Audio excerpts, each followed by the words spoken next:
A tire may look simple, but it's one of the most complex components of any vehicle. In this video, you'll discover how tires are manufactured in factories, from rubber processing and material mixing to reinforcement layers, assembly, and industrial testing. After understanding how a tire is built, you'll see how this same engineering is taken further to create high-performance racing tires capable of extreme grip and speed, from factory floors to racetracks. This is the science behind tire performance. Tire design. Before any raw material enters the factory floor, tire development begins entirely in the digital world. Engineers design the tire's cross-section, internal layers, tread geometry, and rubber formulation to balance grip, durability, load resistance, and noise control. Each tire is purpose-built, whether for performance, sports cars, heavy transport vehicles, or everyday driving. Advanced simulations test every detail virtually, allowing engineers to predict behavior under stress, long before physical production begins. Rubber harvesting. Long before a tire ever touches asphalt, its journey starts as a milky liquid flowing from rubber trees.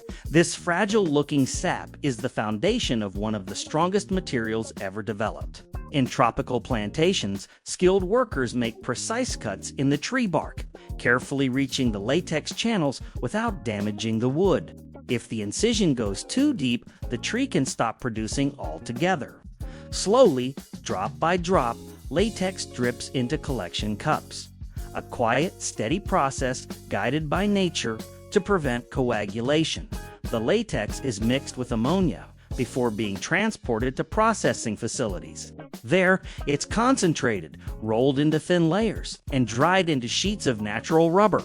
But natural rubber alone can't meet modern performance demands.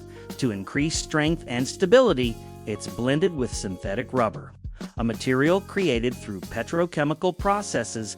Unlike tree-based rubber, synthetic rubber is produced through polymerization, linking molecules like butadiene, styrene, and isoprene derived from oil and gas.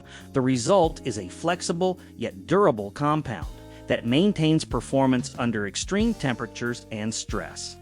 Today, synthetic rubber accounts for more than 60% of a modern tire, playing a critical role in longevity and consistency.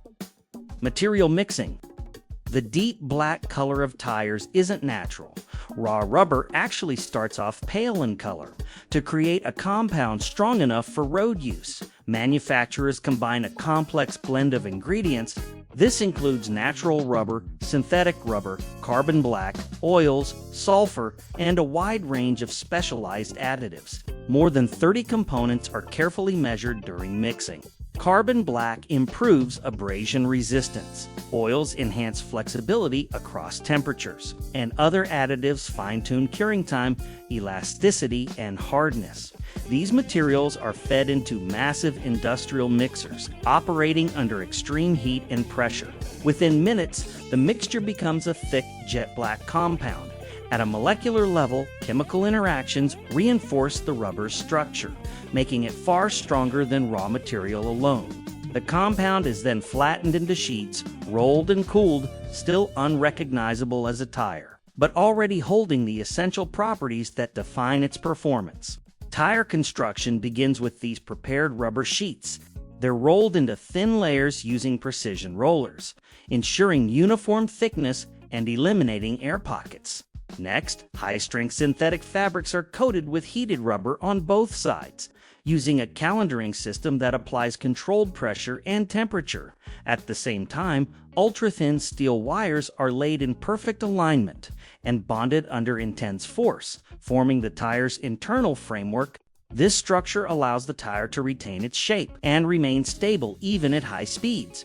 Every step is monitored by advanced control systems, adjusting parameters in real time for maximum consistency and safety. Assembly process. Once all tire components are prepared, the assembly stage begins where the tire finally takes its shape. Multiple rubber layers, reinforcement fabrics, and steel belts are precisely placed onto a large, rotating metal drum. Automated robotic systems apply each layer in a specific sequence, ensuring perfect alignment and uniform tension across the structure. Every movement is digitally controlled. Rotation speed, pressure, and timing are monitored in real time, with tolerances measured in fractions of a millimeter. Industrial sensors and high-resolution cameras scan the surface continuously, instantly detecting wrinkles, air pockets, or positioning errors. When the layered structure is complete, compressed air is injected inside. The pressure forces the soft rubber outward, allowing the tire to expand and conform to its final shape. At this point, separate materials become a single unified body, a raw, unvulcanized tire ready for the curing process. Assembly process. After the tire is fully assembled, it moves to the most critical stage of production, vulcanization. In some manufacturing lines, the tread layer is applied separately before heating. In others, the tread is formed entirely during the vulcanization process itself. The raw tire is placed inside a heavy, two-piece steel mold. The inner surface of this mold is engraved with the negative pattern of the tread design. Once sealed, the mold is heated to temperatures between 160 and 180 degrees Celsius. At the same time, a flexible bladder inside the tire is inflated with pressurized air or steam. This internal pressure pushes the soft rubber outward. Under heat and pressure, the rubber expands and flows, filling every groove, channel, and microscopic detail of the mold. During this phase, a chemical reaction occurs. Sulfur atoms form crosslinks between polymer chains in the rubber. Over the course of 10 to 15 minutes, the material permanently changes from a soft, shapeable compound into a strong, elastic, and heat-resistant structure. This process defines the tire's final characteristics: its grip on the road, resistance to wear, heat tolerance, and overall lifespan. Quality control. Fresh from vulcanization, the tire immediately enters the quality control zone.